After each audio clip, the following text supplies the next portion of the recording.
everybody, and welcome back to the Diverse Beats podcast. So we are all back this week, which we are so blessed and so happy to have. So we've got Serhat, Jess, and Michael. Of course, myself, Nicole, just in case you didn't know, with the team by now. So we're covering something that has been requested, but also is something that we did want to cover as well. So we are looking this week at how to approach record labels. We feel like in the house and dance industry, it is quite competitive, and we want to give you guys the best tools in order to be able to feel confident in approaching the record labels. So as always, I guess we'll kind of start as we mean to go on, and we'll start from the very beginning and work our way through. So I guess the first place to start is, what do record labels actually do? Michael, I'll come to you first, if that's okay. Record labels, in my opinion, are kind of like the spearhead of getting you out there. They can act as many things, but people often say nowadays you get what you negotiate, you know? So it's best in any case to have a clear outline of what you want going forward before you walk into any room. So you don't get bamboozled or anything like that. And, you know, they can throw the world at you sometimes. You'd feel like, oh, okay, yeah, that's cool. And you kind of lost track with what you come there for. And then you're in a 58-year deal and that. But to save face, I'd say record labels are supposed to provide an infrastructure for you and marketing for you as a brand, pushing you forward, getting you out there into different regions as an artist, driving sales and creating awareness about you and your product. Yeah, perfect. And Jess, what would you add to that? Yeah, I definitely agree with everything that Michael said. I'd maybe also say that they kind of take over the role as your sort of manager and as your middleman to, you know, utilize all of their connections that they have, which is the advantage of being with a label, is they know the right people to contact and, you know, what is best for you as an artist. That's what I'd say. Brilliant, absolutely. Yeah, definitely. I would like to take it from Michael and Jess and approach the question in a different manner, because since they obviously mentioned already what the record label should be doing for the artist, I'd say how to approach to a label is basically the first and foremost to identify what the label is seeking from the producer, and how to do that is basically first check out the releases. Check out what kind of music a label is pushing out. You know what I mean? For the metaphor's sake, Defective Records.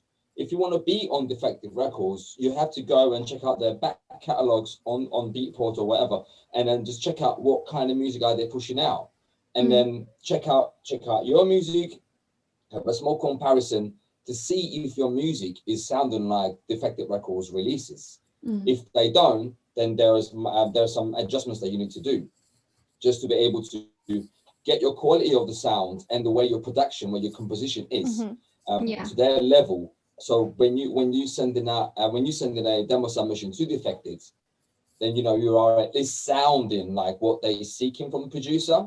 Yeah. And then, you know what I mean? That's I believe that is, you know, that is really, really crucial. That is really, really important in my eyes. I think though, maybe if a record label is quite far from what you produce and, you know, compose, maybe then you need to look at the record label itself and think, maybe this one isn't the best one for me, even though it's my complete idol and I love the label. It might just not be best for you as an artist.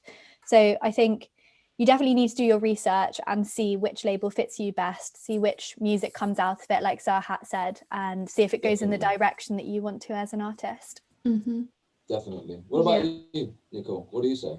No, I would agree with everything that you guys have said, and you know, looking at it from both points, I think Michael's absolutely right.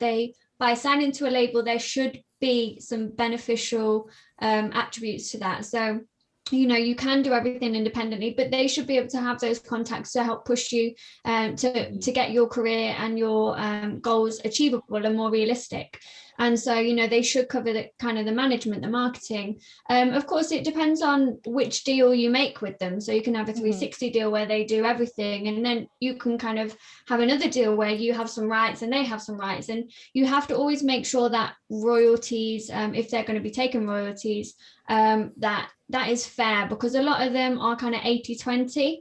So the label will get 80, or you know, and the artist will get 20, which 20. in my eyes, that's not fair. You know, you've done the hard work, you've done everything, you've sat there for hours, you know, like crying into your computer, and then they're like, oh yeah, I'll take that. And so you have to make sure that the deal's fair. You know, I mean, personally for me, whenever I work with the producer, we usually split it 50-50 because, you know, I mean, it depends on how much I guess extra work that I've done or whatever. It depends on how it balances out. But I just think, well, you know, you've given me the track, I've given you the melody and the lyrics and things like that. So we'll just split 50-50, and that's always worked for me. So it's about knowing what you want as an artist, what you think you're worth, and remembering your worth, because as Michael said, when you go in there, they can promise you the world and you can think you're going to be, you know, the next big thing, and then you find out that they don't have the contacts, and then, you know, with that you're already stuck in a five-year deal, and you're hating every second of it, and that's not what it should be about. You should love every second of it, and you should enjoy being part of their roster and their company. So, but I mean, going a bit from what you said, Serhat, looking at it from a different point of view, kind of what should an artist do before even approaching labels, you know, and kind of looking at who they want to work with? What are your kind of tips for what they should even be doing with their music from the creation side straight through to approaching the labels? Anyone can go first. Yeah, it comes to that point where I just mentioned earlier as well. You definitely need to check out the releases of a label. That's 100%. Your question is definitely this. The answer for your question is this: if you're not paying attention to a label's releases, and if they're looking for an A material track, but you're sending them a C material, that's never going to happen, and it's going to be a total waste of your time. And if they even had the slightest chance to look at your demo, now they're going to be like, what's this? What is this guy not paying attention to what we do? Or is he just sending us like just a random demo to see if it will hit or not? You know what I mean? And then you are losing credibility in the record label's eyes, you know, because that's basically taking a shot in the dark to see if it hits anything or not. Yeah. And that's something you definitely want to avoid. Definitely don't do that, because that will basically help make you lose credibility in the record label's eyes. That's my opinion. I would also say, in terms of credibility, don't send the same standard email to a load of record labels. Don't send the same demos. You know, curate it specifically for that label, and as Serhat said, what they're looking for, what their roster is sort of like, because, you know, heads of record labels or people who work in record labels are friends, and they will know each other, and if they see that you've copied other labels into said email, they will just completely disregard it. So that's what I would say. Definitely. I mean, Michael, you work for a record label. What, you know, when you're receiving demos, what do you look for? What do you want to see? I want to know that someone's being real and authentic with their craft. I feel like when you're dealing with record labels, it comes down to a bit of self-reflection, knowing yourself as an artist, and then looking forward and saying, okay, where does this sound kind of live? In respect to, you know, where can you kind of hear this sound? What platforms, what record labels are kind of churning out this sound? And if it's something that can't really be identified, it's something different. There are actually record labels that do that as well, you know, on the kind of underground status, or people that are kind of in the mainstream as well, that just do every kind of alternative sound that there is, you know. So it's just about having that self-reflection, that moment to just think, where does this live? And then approach them in that kind of manner. And to what Jess was saying as well, kind of don't make your presentations generic in the fact of, okay, it's copied and pasted and just took my name out. And because word gets about, it is a small industry, I get it, you know what I mean? And people want to see that you're kind of catering to them and you actually care, and you're making that extra step, you know, because it does go a long way. Something little can really go a long way, you know? Yeah, definitely. Yeah, 100%. And I think my advice on kind of just to conclude on everything that everyone said is, first and foremost, you've got to make sure that your demos are ready. You know, don't just send kind of your first attempt at your recording. You know, make sure it is almost at release standard. It's not obviously going to be perfect. It doesn't have to be mastered. It doesn't have to be, 100% rounded, but you have to make sure that is ready, and that you would be proud to have people listen to that. And before you even, think of sending it out, definitely get feedback, get kind of other people's opinions, and make sure you're not biased in that. Make sure it's, maybe say your mum or your dad, and then your friends, get different generations idea, get different opinions, and make sure that you're getting opinions of people that like that music and maybe don't like that music, because you're going to get a trained ear then, and you're going to get different outlooks, and they're the things that are really going to help you grow and be the best that you can be. You also have to think that they get a lot of submissions a day, like probably thousands. So you have to make sure you're standing out. A bit similar to Jess, don't do that blanket email. You can see it a mile off. Like when we get it, I can see it a mile off. And so, think about how can you be unique? How can you make sure they listen to that demo? I mean, I've had stories with people about they were sending their demos to people, and they put it in a mug. And had like a chocolate bar and said, "Oh, take a break." And then in this, they did a note saying, "Take a break, listen to my demo," type thing. And it's that kind of cleverness. That, I mean, the person didn't like the track, and that's fine. But it's that cleverness and that uniqueness, rather than here's my album or here's my single, have a listen, because they do get thousands a day, and you want to make sure that you are making that good first impression before they've even contacted you.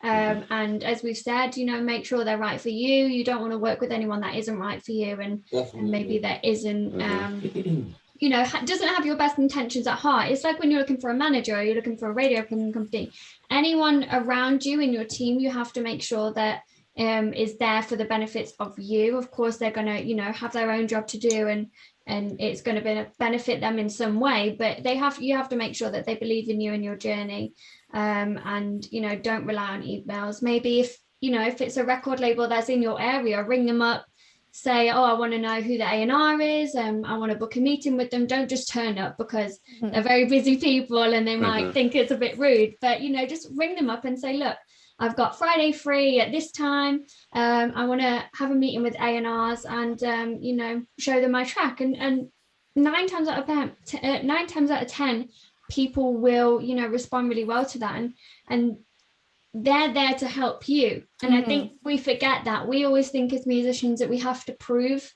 ourselves, and yes, you do, but we want them just as much as they want us, so it's about being fair and kind of giving yourself that self-worth as well. So I know that was really long-winded. I'm really sorry. That's all right. I'm quickly going to touch base with the small subject that you've mentioned within your sentences. That this is a common mistake that I come across a lot, because, as you know, I've run multiple promotion companies, which one of them is Musician Life. To Musician Life, Instagram and email, I receive a lot of emails and messages saying, "Hey, I am looking for a manager." This is a common mistake. As an artist, you do not look for a manager. You don't do that. This is I'm solid on this. I'm firm on this, and I believe everyone should be the same on the same mind, because as an artist, you do not look for a manager. When you're ready, the manager will come and knock on your door. That's how this works. So, and I take the liberty of having a conversation with these guys. Majority of the time, the answers are always the same, and it kind of does something to me, kind of annoys me. Look, I'm being transparent. I can't help it. I have to be. Look, this is a global podcast that we're trying to get out there, and we're trying to help the artists. So I'm trying to help them to not do the same mistake. You can. This is what they say. So I asked the question. So why are you looking for an artist? So why are you looking for a manager? What is your point? Why do you want a manager? Oh, because I want them to help promote me. I want them to help me collaborate and blah blah blah. A manager's job might be that, but when you come to a certain point, a manager is not going to pick you from where you are when you're not doing anything. He's not going to get songs done for you. He's not going to definitely help you collaborate with people who whose level you're not on yet.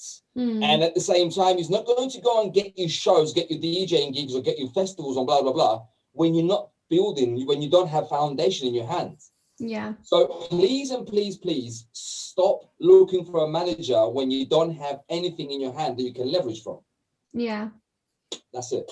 It kind of comes off the point of, you know, make sure you're building your own network. You know, I'm sure everybody's sick of us banging on about it now, but it just goes to show it is so important. And if you can build your skills and your network as best you can, then, you know, you might find you don't need the manager. You do want to do everything independently because you've then learned them skills and you're able to do everything to the best of your ability. It's about not relying on people and not expecting that people will do exactly what they say, because the only person you really can rely on is yourself. It's a very sad truth and very bitter pill to swallow. Someone can promise you the world and not follow through. So if you can kind of make sure you're covered, then that's the best thing, really, in my opinion, anyway. But like on a business level, to what Serhat's saying, if someone is even attempting to do all that, that 15% should turn to 30 to 40%. Then what's the point? Is there no point in it then? Like, that's exactly what I'm trying to say. Yeah. You know what I mean? Just crazy. Yeah. They feel like, oh, if I get a manager, I'm going to become a star and, you know, I'm going to be worldwide known. Yeah. No, that's not how it works. Perfect. Back to you.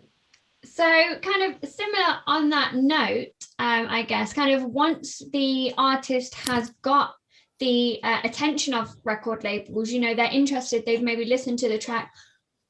We know it doesn't stop there. So what should the artist then do to keep that interest going, to keep, you know, that professionalism? It's similar to when you're releasing an album or a single, you know, you've got your pre-release, the track comes out, you don't just stop then, you know, the hard work still carries on. So what should they do once they've got the attention of these record labels? Jess, I'll come to you first. I think you need to be honest, be a specific type of person anyway to be successful in anything. You need to be self-motivated to push yourself when times are really hard and it doesn't look like you're going anywhere.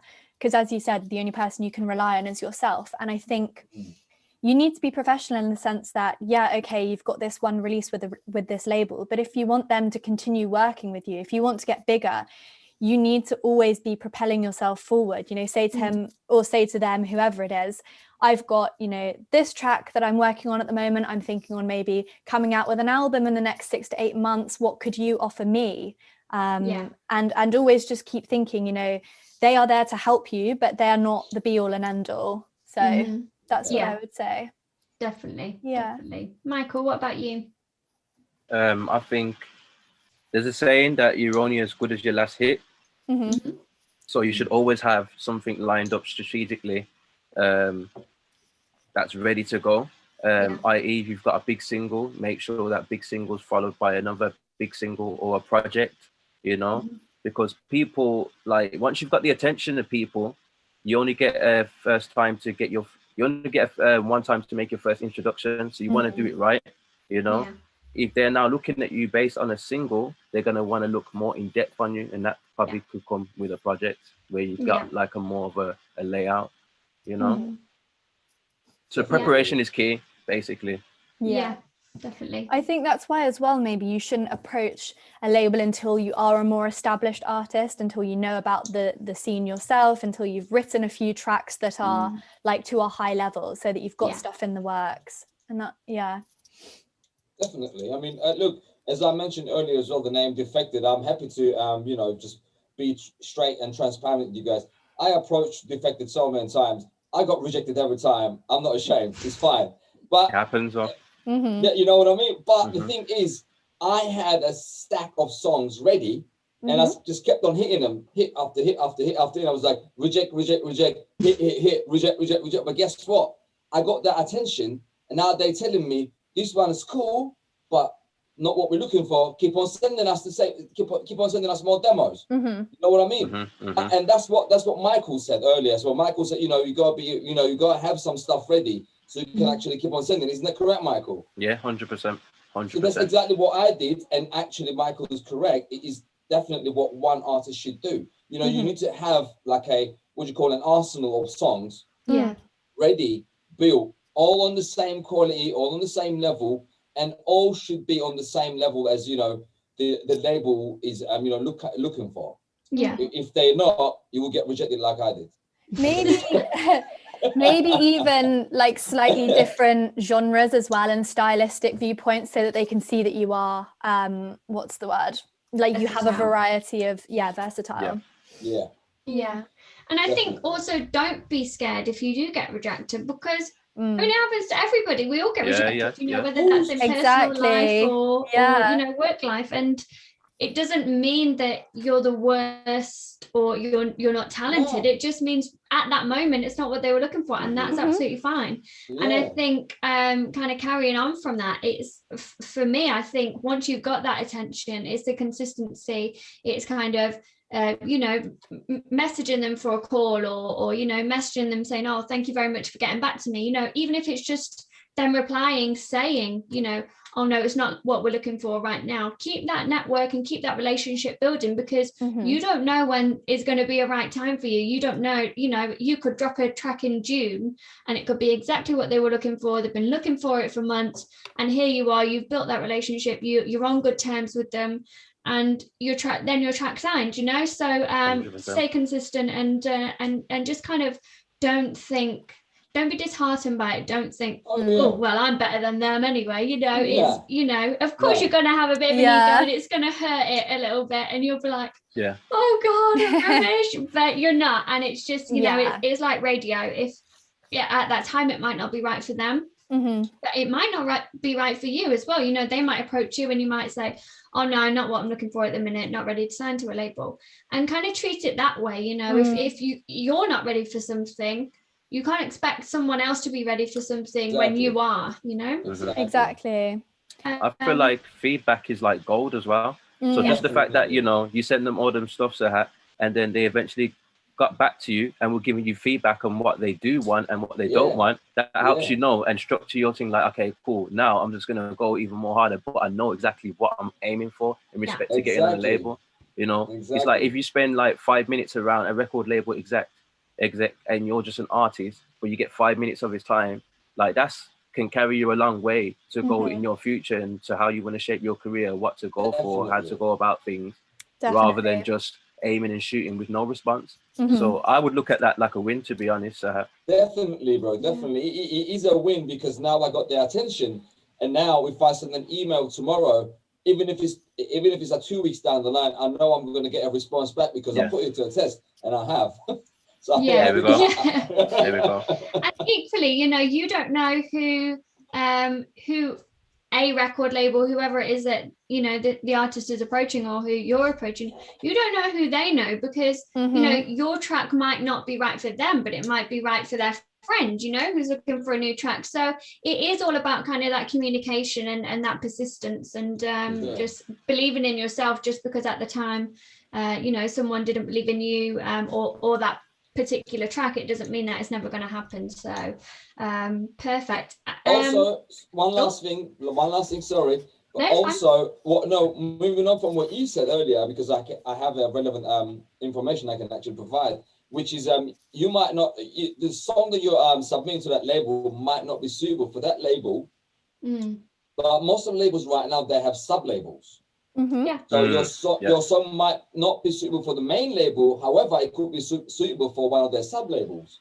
Don't forget that, and keep that on your mind, because that's also a possibility. Yeah, absolutely. Why do you guys think there's like a misconception that a label is needed? You know, we hear it a lot. Oh, you know, when we say, what do you want? What are your goals? And then people say, I want to be signed to a label. And kind of, why do you think there's a misconception that that is going to be the be all or end all? And, you know, it's going to take you from, say, a bedroom producer all the way to, you know, selling out Madison Square Garden or whatever. Why do you think that what's the word I'm looking for, that stigma is there? Shall I be completely transparent about this? Well, I knew you would be anyway, but please do. I own a label, Michael owns a label, we are both in the business, we are both Michael, how long have you been running your label for?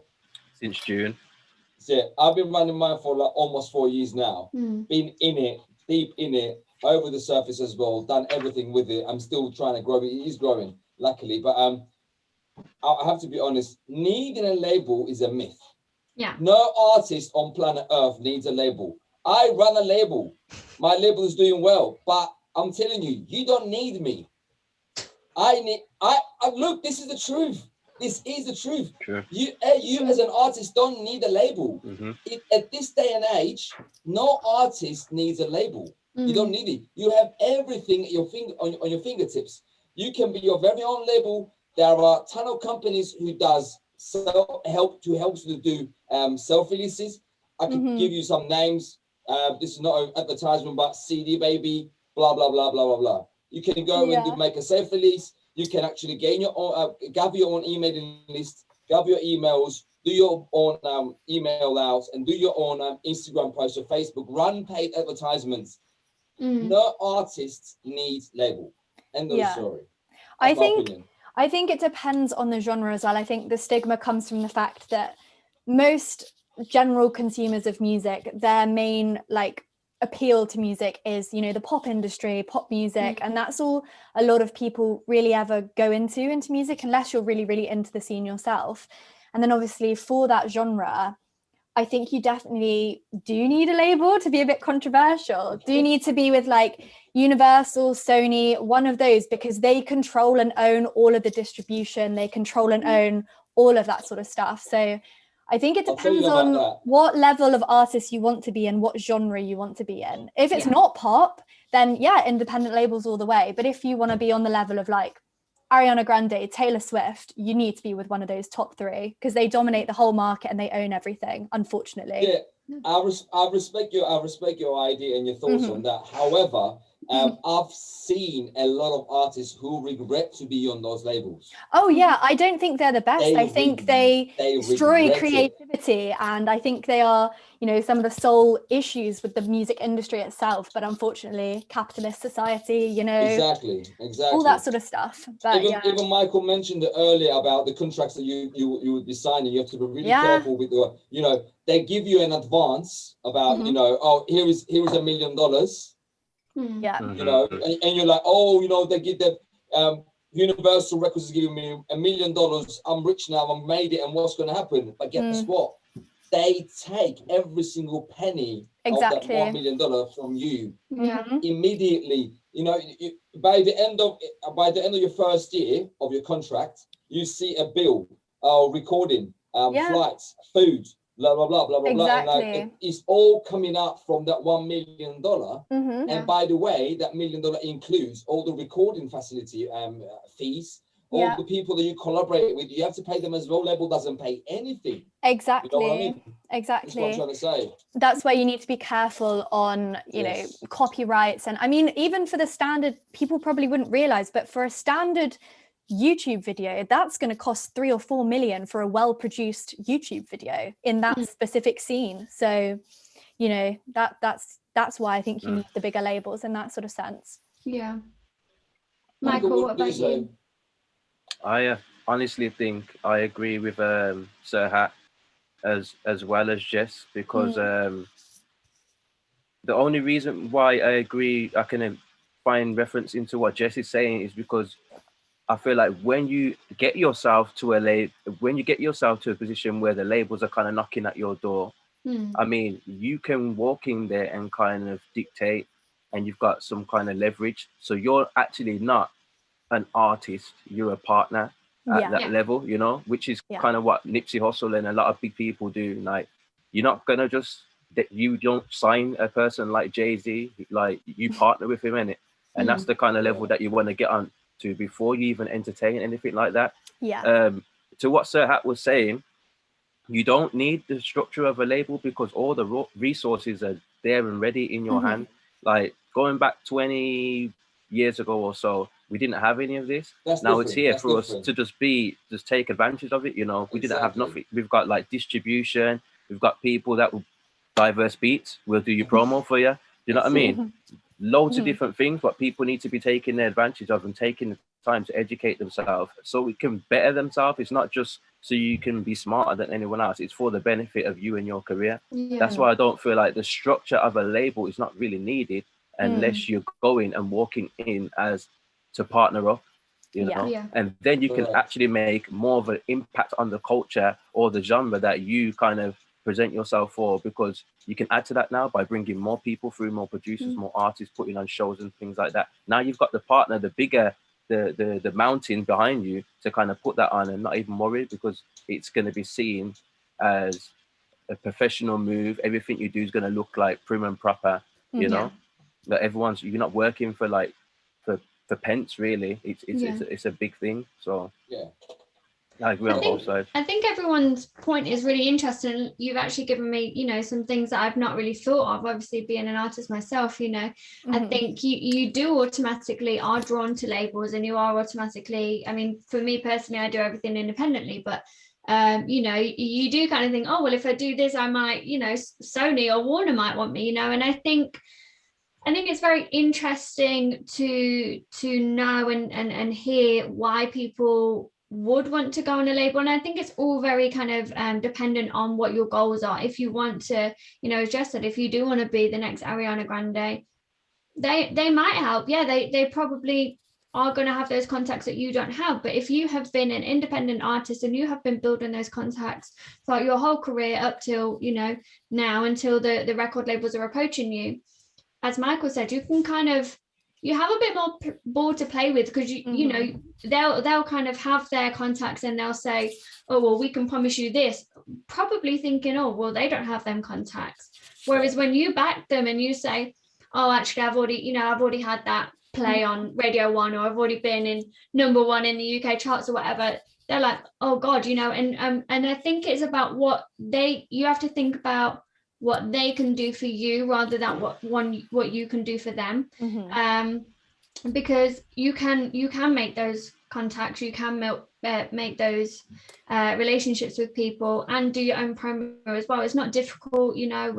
You know, you can just go on YouTube, learn about a bit of promo, learn about a bit of marketing, branding, you know, watch these podcasts. You know, that's what we're here for. We're here to educate. And you know, you'll get better as time goes on, but you do have those set skills there. So I think it's interesting. I think you have to think about what it is for you personally as an artist, what you want. Do you want to put those hours in learning different areas of the industry and doing it yourself? Or would you rather pass it on to someone, knowing kind of you're probably for the first 5 years, your money isn't going to be there. You're not going to be, you know, this multi-millionaire or billionaire that they promise you in the first interviews. But it's all dependent. It's all dependent on what you feel you can do as an artist independently, and what you feel and how you feel that the record labels are going to benefit you. And I mean, I think more now, a lot of artists are going forward that independent labels, you know, they are doing it, I guess, for the name, but they are kind of doing everything themselves as well to an extent.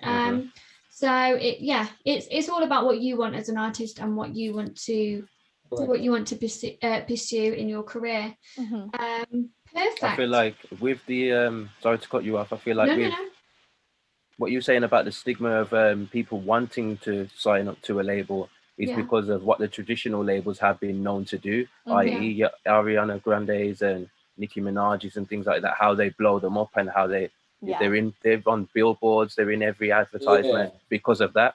And that's why people, like, everyone wants their name in lights. You know, as an artist, like, you just want to see it in it. So I feel like that's a part of it, a big part of it, if I'm honest. Absolutely. Also true. Absolutely. Brilliant. Well, moving on from that question, thank you everybody for your points. Kind of we've answered it slightly, but going a bit more in depth, what should an artist look for in a record label? So we're sat here saying, you know, you need to make sure they're benefiting you. So what should they be looking for when they, you know, they go into that meeting, they have a contract in front of them, or they're having that discussion on benefits and what they expect? Kind of what are the top 5 things, if you like, for an artist to be expecting or requesting? I think one good way to see whether a label is beneficial to its artists without signing to them is to look at the artists that, you know, are signed to them, see where they are, look at their progression, maybe even get in contact with those artists and ask them how the label has been with them, and yeah, see if that sounds like it would benefit you or not. For reference. In my opinion, would also be you know, when you're actually approaching a label, before you even approach a label, you should actually check out and see what they've done for the artists that they worked previously or they are currently working. Have they actually made any of their artists go into top 100 charts on Beatport or on Tracksource or anything else? Or have any of their artists have anything like 100K and plus plays on Spotify, or you know what I mean? Because obviously the reason why you approach on a label is because first and foremost you want to be on that label. Second, you believe that label is a good label and they do stuff for their artists, because that's why you want to be on there, and you believe that they can do stuff for you that you can't do for yourself. Am I right? Yeah, exactly. What should an artist be? You know, we're saying you go to a label to have someone do the things that you can't do. What should the expectation of that be, if that makes sense? So are you going to be able to do the thing? Are you going to be able to get my track out there? Are you going to be able to, you know, get my track heard? Are you going to be able to get my track on the top 100 or top 10 on Beatport? Are you going to be able to get me hundreds of thousands of views or streams on Spotify or elsewhere on YouTube? Are you going to be able to give me any of these? I'm coming to you, but can you do any of this for me? Will you be able to? That's what I believe. Okay. Do you worry then?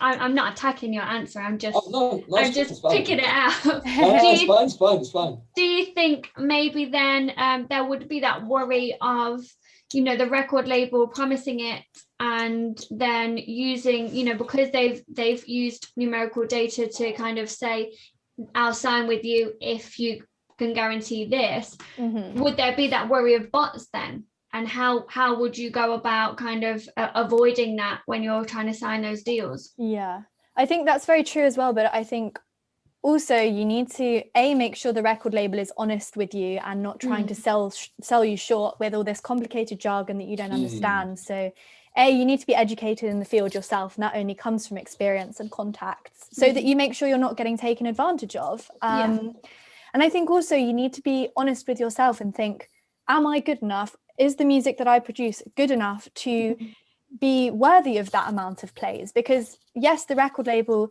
can help you, but if your music's not good enough, they can only facilitate support. So I think you need to be honest with yourself as well. No, great answer. Exactly. And I feel like, you know, we can have all the numbers, we can have all the jargon, as you could say, and they can promise you the world, but you have to make sure that you know, similar to what you've just said, you know, then it is a product, but you have to make sure that they are doing it for you. They're not doing it to benefit themselves. They're doing it because they believe in you as an artist, and they believe in where you want to go. And you know, you've obviously told them your goals, you've told them kind of what you expect from them versus what they expect from you. And you just have to make sure, you know, it's the same as finding a manager, that they're in it for you. They're not in it to make money or take money from you.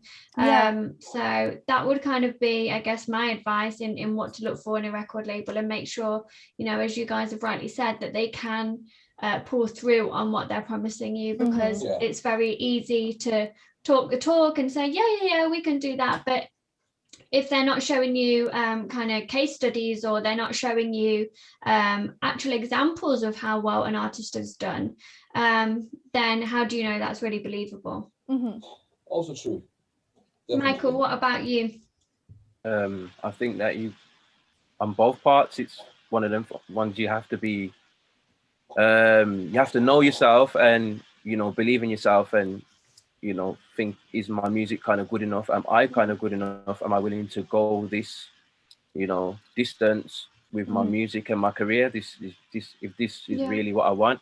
And on the record label side of things, I feel like you should only get into a room, or if you're in a room with people sitting down that they've showed you interest and they're thinking about signing you, then you should know and make sure that these people thoroughly understand what you're trying to do, the product that they're trying to put out as well, because it works on both hands. They're kind of creating the infrastructure for you to kind of go forth and put your products out. They have to thoroughly understand and know what they're dealing with, as opposed to how it's going to look, what kind of markets it lives in, you know, how we're going to go forth in showing the world about the talent, instead of just putting it anywhere. And like, you can't just try and put me on page 3 if like my music don't even apply, or my look don't even, you know. So it's about knowing like who's going to be like the A&R for my project, and who am I going to be giving this project to, who's in charge of marketing and things like that. What team are you giving me to delegate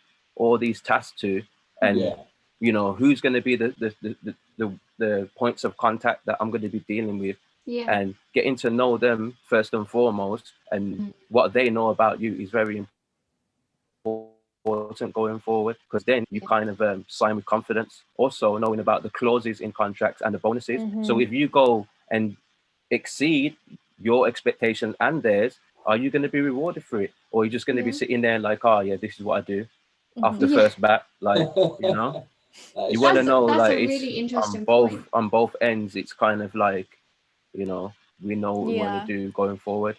I would definitely suggest, you know, paying for legal advice as well. Maybe not in the high amounts, but you definitely need somebody who's experienced in that realm. And that's, again, something you can't do yourself. If you're not trained in law, there's only so much you can do. And that's where you may need extra help. You may need management. You may need, you know, people who are practiced within that field. Just so you make sure you're not getting taken advantage of again. Definitely. Yeah, 100%.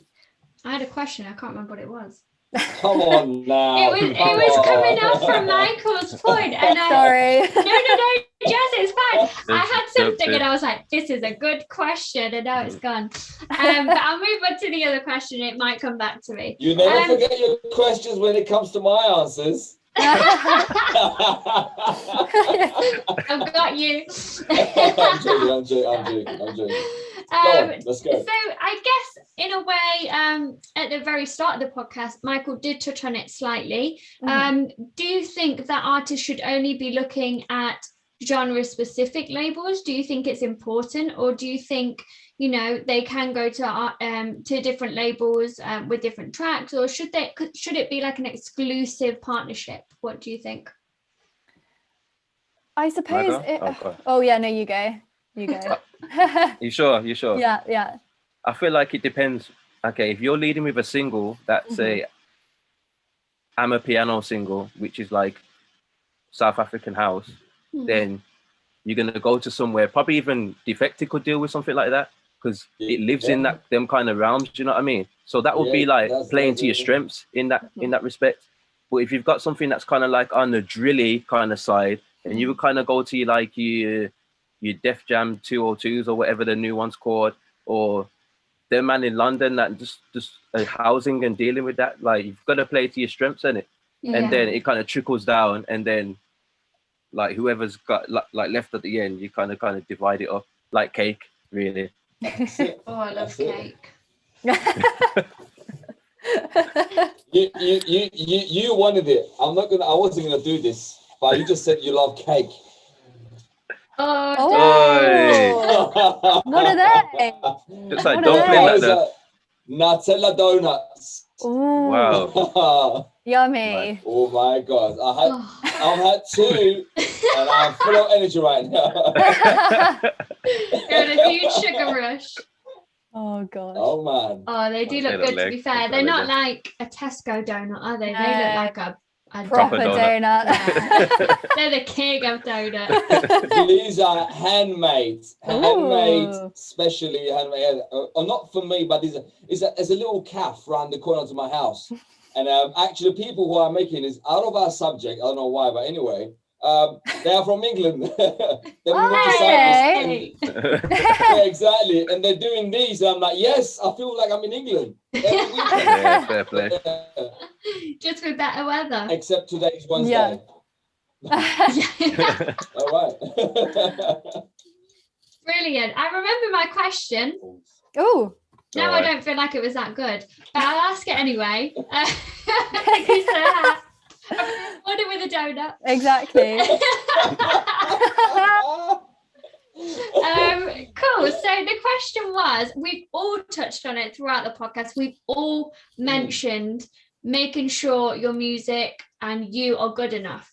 How can an artist know whether they are good enough? Because, you know, when we all release music, we all think, this is sick, this is the best thing since, you know, sliced bread, it's gonna bang. Yeah. And then, you know, so we all take pride in what we do, and we all take pride in our work, and you would think you would never put anything out if you weren't proud of it. So how can you identify whether you are good enough for that label or ready for that label?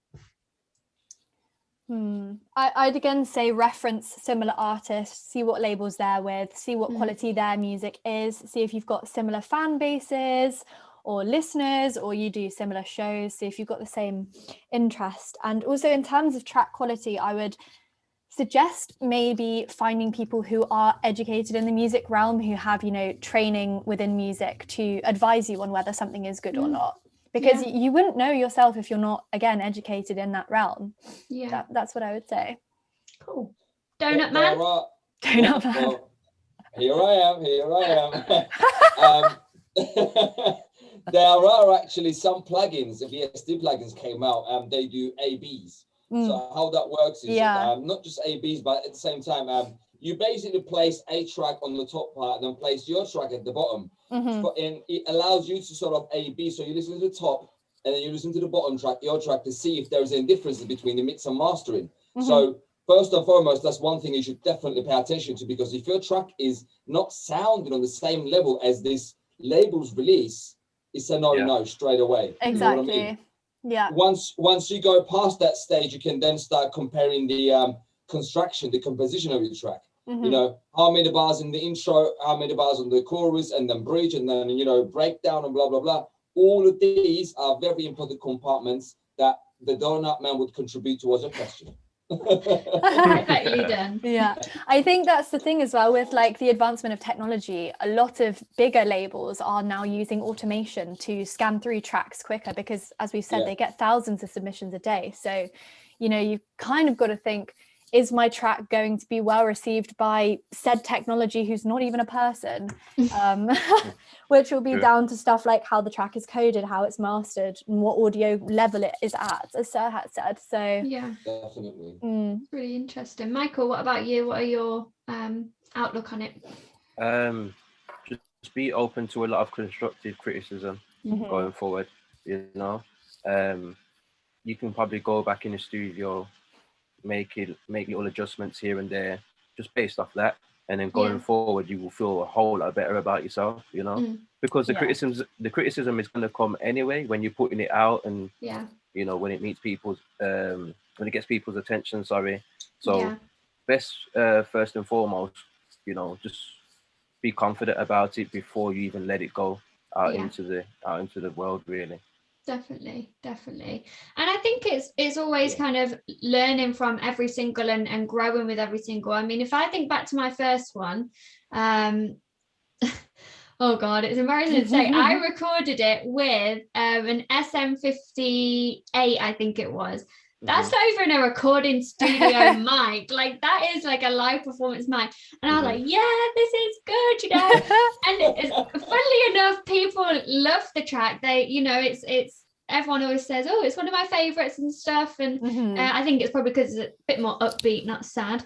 But then, I got my NTA one. Here she is. And, you know, I do this more for demos now. So, you know, I do have my home studio and I do record from my home studio, but they're more for demos. I've kind of, with each single, I've personally for myself realized the importance of having kind of, don't have to have expensive products, but definitely high quality products, and make sure you're doing your research. You know, you've got condenser mics, you've got dynamic mics, and make sure you know the difference for them, because the sound quality is going to be much better. So we now do the demos in the home studio, and then we'll go into the studio anyway and record to make sure that we're giving it the best. So I think always learn from each single or each thing that you're putting out there, and make sure you're making it better than the last one. That's ultimately the goal. And then, you know, once you do get that criticism, once you do get you know, feedback, you always know how to improve, and that's what it's about really. And then you will feel 100% ready to go to those labels and say, I know I'm good, you know, and so I need you to see that in me. If you don't, I'll go somewhere else that does. And it's having that confidence. Yeah, definitely. 100%. Oh, brilliant. Well, I guess the final question to conclude, unless anybody would like to ask a question. No. You go first. You go first. Okay. You go first. It would be kind of just to summarize everything. So what would your guys let's go with top 3 tips on approaching a record label be? Michael, I'll come to you first, if that's okay. Michael, go for it. Oh, sorry, sir. No, Michael go, please. Oh God. Oh yeah. What am I talking about? Yeah. Top 3 approaching a record label. Make sure you know what you want going forward from the record label. What are you looking for them to do? What gaps are you looking to fill going forward? I feel like you should have a list of goals. I'm going to put it as number 2, because obviously they're going to do stuff that you can't do anyway. Yeah. But, like, you personally to have a list of goals, even if it's the top 3 goals. Like, what would you like to achieve by being at this record label? You know? I feel like number 3, is it somewhere that you could see yourself being long distance, you know? Or is it just a hit and run? Do you reckon like they could just work this single, it could, you know, it could do good there, you know? Yeah, definitely. So what about you? Well, I would say you know, you definitely should have just like Michael said as well, you need to have a list of expectations from them, and you just need to sort of, you know, make sure that the label you're approaching will be able to tick every single box that you have. And if they're not being able to tick the boxes, then I believe you're at the wrong door anyway. So just move on, go to a label that's actually going to be able to help you with the way you desire them to help you. That's it. Cool. Yeah. Jess, are we sleeping, are we? I know I caught Jess yawning, you know. Yeah, maybe. Sorry, Jess, we're boring you. I would say definitely personalize your content towards them for sure, so that you stand out. Be confident in yourself and what you can offer them and what they can offer you, and also realistic. And be prepared for rejection and don't fear it. You know, welcome it as a positive thing. Yeah. Love that. Absolutely. I guess my top 3 would be make sure your music is good enough before approaching, do your research, and make sure you stand out against the crowd. Be prepared to, you know, go into that record label, speak to people in person. Don't be demanding, you know, always be kind, but make sure, you know, like Serhat did, you know, he persevered, he kept sending emails, and it paid off. So be prepared to kind of go the extra mile. Don't just, it's very easy to be able to do it from a laptop in your safe space, but go out your comfort zone, definitely. Also try to stand out from the crowd, because it's easy to just, you know, type an email, attach a demo and send it out. But one of you, I think it was Nicole that said it, I can't really remember, but you know, these labels, big labels, they do have office addresses. Try to get a package together and send it to their doorstep. That will definitely. I mean, a friend, I've read this somewhere on the internet, but somebody actually pressed their track on a record and actually compiled it into a package alongside a nice letter and sent that as a demo submission. And the song got rejected, but you know what I mean. But you know, it's a way of standing out. Yeah. Something to remember them by as well. Yeah. Definitely. 100%. Perfect. Excellent. Well, has anybody got anything else to add, or are we gonna say love you and leave you? Yeah, I don't have anything else. So I'm just looking forward to going to sleep anyway, so it's fine. I'm joking. Brilliant. Well, I guess the last thing to say is thank you very much, everybody, for listening, and thank you for keep coming back. And if you do have any suggestions, then do leave them in the comments below. As we said at the start of this podcast, this was a suggestion from one of our listeners, and so we, you know, it is proof that we are listening to you guys, and we do want to give you what you want, because this isn't for us, this is for you, and we're here to educate and help in any way we can. So do leave comments, do go ahead and follow us on Diverse Speaks Promo on Instagram, and yeah, thank you very much for listening. We hope you found it useful, and have a good evening. Thank you. Thank Bye, you. guys. Bye.